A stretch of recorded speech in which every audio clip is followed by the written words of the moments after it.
اس کے لیے معذرت خواہ ہوں کہ ایک یہ 22 رجب کو کونڈے آ رہے ہیں یار، یہ جتنے لوگ بیٹھے ہو خدا کے لیے آگے سب کو بتاؤ، اپنے دوستوں کو بتاؤ، کلاس فیلو جو آپ کے ہیں، دفتر میں جو لوگ ہیں، یہ کونڈے امام جعفر کے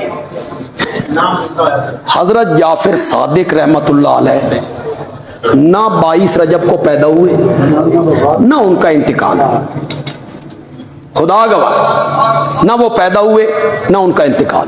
22 رجب کو حضرت سیدنا معاویہ فوت ہوئے، انتقال ہوا۔ کل جب میرا اشتہار چڑھا عظمت معاویہ کا تو نیچے لوگوں نے کمنٹ کیا 22 رجب یوم مبارک، 22 رجب یوم مبارک۔ تو حضرت معاویہ کی وفات پر سن 1905 میں سب سے پہلے لکھنؤ میں یہ رسم جاری ہوئی کونڈے پکانے، چونکہ سنی بھی وہاں بہت تھے اس لیے کہا گیا بھی چھپ کے کھانے ہیں کہ سنیاں نو پتہ نہ لگے۔ پھر انہوں نے اہل سنت میں اس کو پھیلانے کے لیے اس پر کیپسول چڑھا دیا حضرت جعفر صادق، ورنہ ان کا اس کے ساتھ کوئی تعلق ہی نہیں۔ یہ حضرت معاویہ کی وفات پر خوشی ہے کہ حلوے پکاؤ، پوڑیاں پکاؤ، کھاؤ، خوشی مناؤ۔ لہذا کوئی سنی دیوبندی ہو یا بریلوی ہو یا اہل حدیث ہو، میری یہ آواز پہنچ رہی ہے ان تک، بریلوی بھی ہو، تم اہل سنت تو کہلاتے ہو نا، صحابہ سے محبت تو کرتے ہو نا، تو اس رسم کو توڑ دو، اپنے دوستوں کو بھی بلائیے، ملیے گا، ان تک بھی اپنی آواز پہنچائیے گا کہ کسی گھر میں یہ رسم جاری ہے۔ ہمارے معاشرے کے اندر رجب ہے، رجب یہ بھی مہینہ آ گیا ہے۔ لوگوں نے سوال پوچھے یہ رجب کے کونڈے ہوتے ہیں، وہ کیا ہوتے ہیں جی؟ پوری ایک کہانی گڑی ہوئی ہے، امام جعفر صادق نے ایک فلانی کو کہا تھا اگر یہ کرو گی وغیرہ وغیرہ۔ لوگوں یاد رکھو رجب کا مہینہ حرمت کا مہینہ ضرور ہے، حرمت کے 4 مہینوں میں سے ایک ماہ ضرور ہے، اور حرمت کے مہینوں کے بارے میں صحیح روایات موجود ہے کہ ان میں عبادت کرنا دیگر مہینوں میں عبادت کرنے سے افضل ہے سوائے رمضان کے، اور ذی الحج ویسے ہی حرمت کا مہینہ ہے، اس کی پہلی 10 راتیں تمام مہینوں کے اندر عبادت کرنے سے بہتر ہوتی ہے، لیکن ان کے بعد حرمت کے مہینے عبادت کے لحاظ سے اچھے ہوتے ہیں۔ لیکن حقیقت بات پتہ کیا ہے؟ ایک بات، ایک کلیہ پہلے یہ یاد رکھ لیجئے کہ رجب کی فضیلت کے حوالے سے جتنی باتیں نبی کریم صلی اللہ علیہ وسلم کے ساتھ منسوب کی گئی ہیں سب جھوٹی ہیں، سب غلط ہیں، سب من گڑت ہیں، سب نبی کریم صلی اللہ علیہ وسلم کے اوپر بہتان باندھ ہیں۔ شریعت کے اندر کسی چیز کو ایجاد کرنے کے لیے بدترین قسم یہ ہے کہ بندہ یہ بات کہ یہ کام نبی کریم صلی اللہ علیہ وسلم نے کہا تھا۔ بدترین جھوٹ کی قسم یہ ہے، بدترین وجہ عام جھوٹ بولتا ہے اس کے ایفیکٹس ہو رہے ہیں، لیکن جو بندہ نبی پہ جھوٹ بولتا ہے اصل میں وہ کیا کر رہا ہوتا ہے؟ شریعت سازی کر رہا ہوتا ہے۔ نبی کا ہر قول شریعت ہوتا ہے، نبی کی ہر بات دین ہوتی ہے۔ اس لیے سب سے بڑا جھوٹ یہ ہے کہ کوئی بندہ اٹھے اور کہ نبی کریم نے یہ کہا اور انہوں نے وہ کہا نہ ہو، تو نبی کریم صلی اللہ علیہ وسلم نے کیا کہا؟ مجھ پہ 1 مرتبہ جھوٹ بولنے والا، میرے پہ 1 مرتبہ بہتان کرنے والا، میرے نام کو استعمال کر کے شریعت کا دھوکہ دینے والا صرف 1 مرتبہ ہی کیوں نہ ہو، اس کو اپنا ٹھکانہ کہاں بنا لینا چاہیے؟ جہنم کی آگ میں۔ نبی کریم کے اوپر جھوٹ بولنا اتنا بڑا عذاب ہے۔ اور وجوہات بھی بیان کر دی جائے نا، یہ جی لامہ صاحب یہ جو حدیث ہے اس کی کیا وجہ ضعیف؟ یہ وجہ اس کا فلاں راوی ضعیف ہے، اس کا فلاں راوی مجہول ہے، اس کی سند میں انقطاع ہے، یہ سند متصل نہیں ہے۔ ان سب باتوں کے باوجود بس اپنی اور سنگینی کی بات بتانا چاہتا ہوں۔ 22 رجب کو اس مہینے کے اندر بہت سی بدعات ہیں، 2 بدعات زیادہ ہیں۔ ایک 22 رجب کے کونڈے ہیں، اگر کسی نے مطالعہ کرنا ہے تاریخ کی کتب اٹھائیے، 22 رجب کو اسلامی ہسٹری میں کوئی واقعہ نہیں ہوا سوائے ایک عظیم الشان واقعے کے، وہ کیا ہے؟ حضرت امیر معاویہ کا یوم وفات ہے، حضرت معاویہ کا یوم وفات ہے۔ اس کے علاوہ پوری اسلامی تاریخ کے اندر کوئی ایک مشہور واقعہ 22 رجب کے اندر اگر ہوا ہمیں دکھلائیے۔ یہ کونڈے بھی اصل میں حضرت امیر معاویہ کی وفات کی خوشی میں ہمارے رافضی لوگوں نے ایجاد کیے تھے۔ جب کوئی دلیل نہ ملی تو امام جعفر کی طرف سے اس کے فضائل منقول کر دیے۔ لوگوں یہ ہو سکتا ہے وہ دین جو مکمل دین ہو, وہ دین جس کی راتیں نبی کریم کے صبح کی طرح روشن ہے, جس کی صبح سورج کی طرح روشن ہے, اس دین کے اندر نبی کریم آپ سے اور مجھ سے کوئی بات چھپا جائیں, آپ کو اور مجھے اطلاع نہ کریں. ہمارے یار دوستوں نے کیسی باتیں گڑی ہوئی ہیں, یہ نبی کریم چپکے سے اٹھتے ہیں, رات کا وقت تھا جی 15 کو شعبان کو, رات کو اٹھے چپکے سے اور نفل پڑے, بقیع میں گئے. نعوذ باللہ.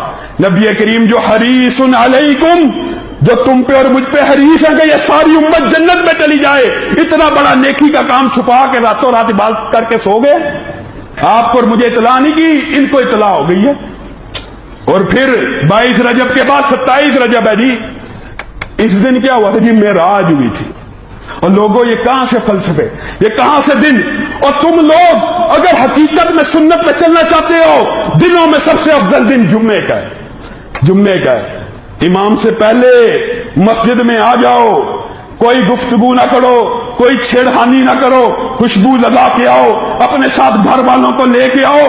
ہر قدم پہ 1 سال کے قیام اور 1 سال کے رمضان کا ثواب ہے. یہ نہیں کھٹ لینا, یہ نہیں لینا جو صحیح سنت سے ثابت ہے.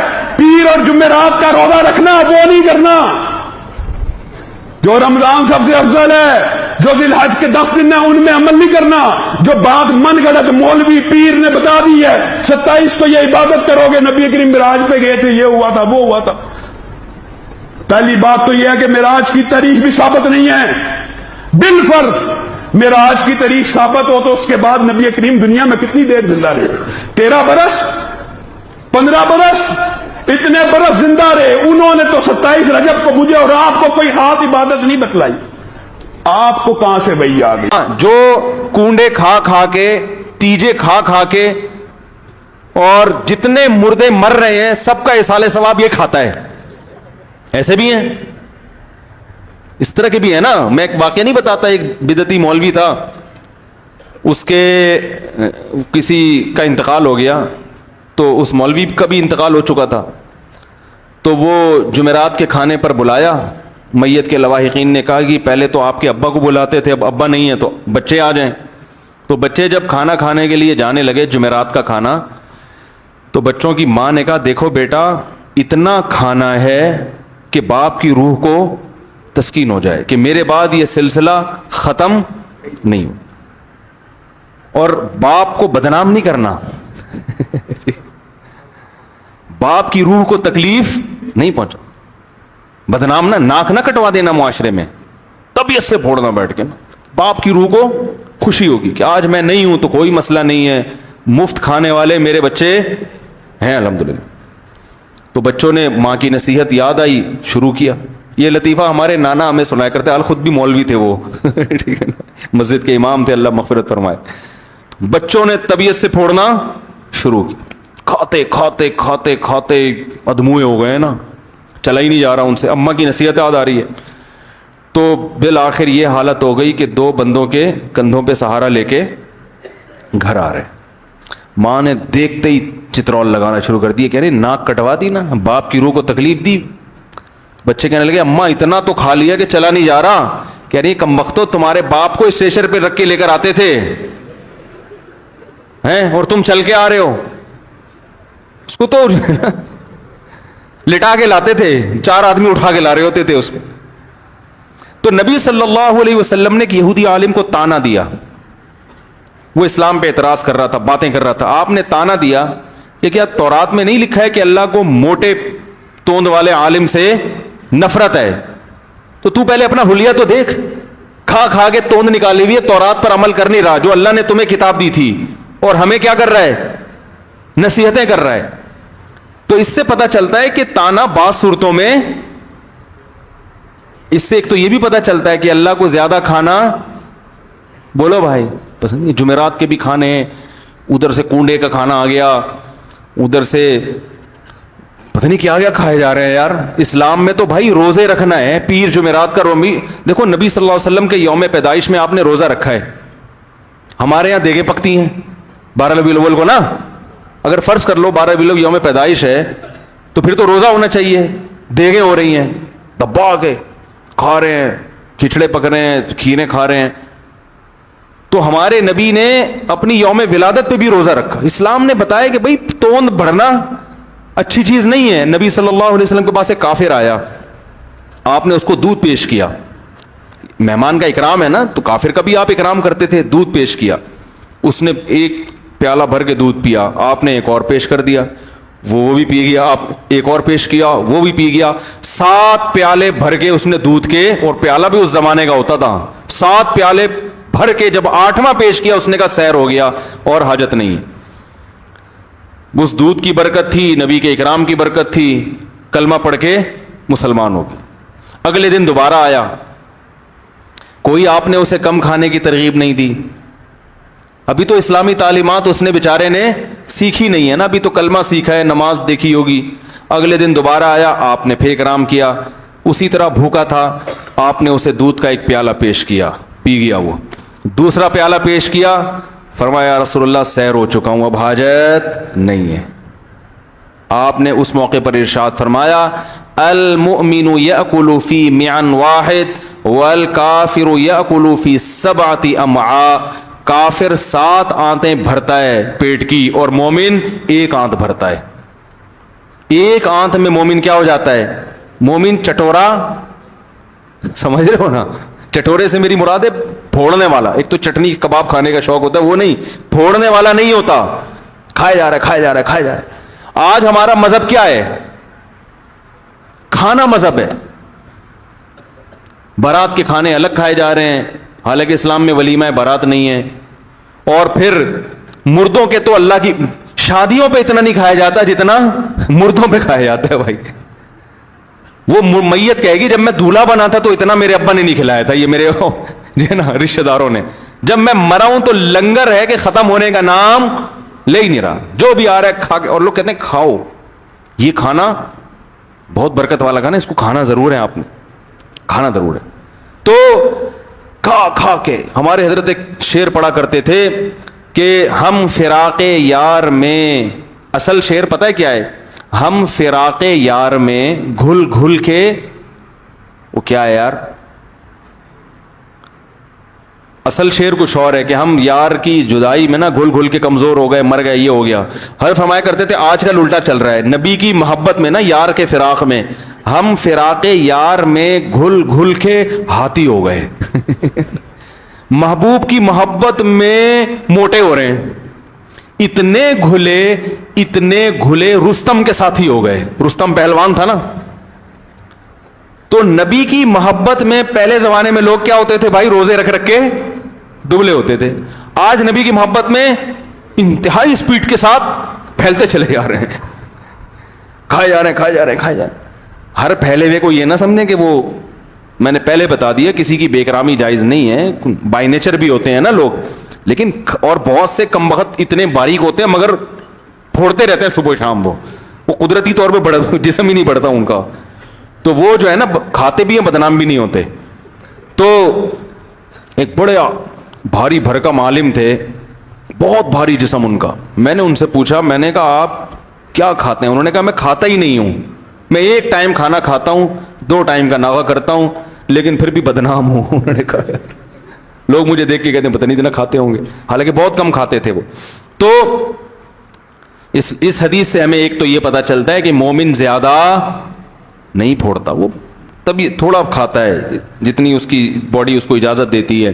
تو آپ صلی اللہ علیہ وسلم نے دیکھو اسلام قبول کیا, ان کی خوراک خود بخود, بھائی ایک دودھ 1 گلاس کافی ہے ہمارے لیے, بس اب دنیا پرستی کیا, اللہ کرو, دوسرے کاموں میں ٹائم لگاؤ, چربی بڑھے گی نا اور تو کچھ بھی حاصل نہیں ہوگا. جتنی انرجی مجھے چاہیے تھی وہ 1 گلاس دودھ میں حاصل ہو گئی. اور کافر کا مقصد ہے لائف کو انجوائے کرنا, تو پھوڑتا جائے گا پھوڑتا. اب جو کافر لوگ کم کھا رہے ہیں نا, وہ ڈاکٹروں کی وجہ سے کم کھا رہے ہیں. اب آپ یہ نہ سمجھیں یار آج تو کافر بہت تھوڑا کھاتے ہیں, وہ تو ڈاکٹروں نے ان کو ڈرا دیا ہے کہ مر جاؤ گے زیادہ کھانے سے. تو وہ شہوت پرستی کی کمی کی وجہ سے نہیں, وہ ان کو ڈاکٹروں نے بتایا ہے کہ زیادہ کھانا چاہتے ہو تو تھوڑا تھوڑا کھاتے رہو, زیادہ عرصے تک کھاتے رہو گے ورنہ جلدی مر جاؤ گے. تو وہ میڈیکل سائنس نے اتنی ترقی کر لی ہے کہ اس نے زیادہ. سر اگلا سوال ہے کہ 22 رجب کے کنڈوں کے حوالے سے آپ کا کیا موقف ہے؟ کیونکہ رجب 1440 کا دوسرا عشرہ چل رہا ہے اور آخری عشرے میں سنی اور شیعہ دونوں کے ہاں کنڈے چلتے ہیں.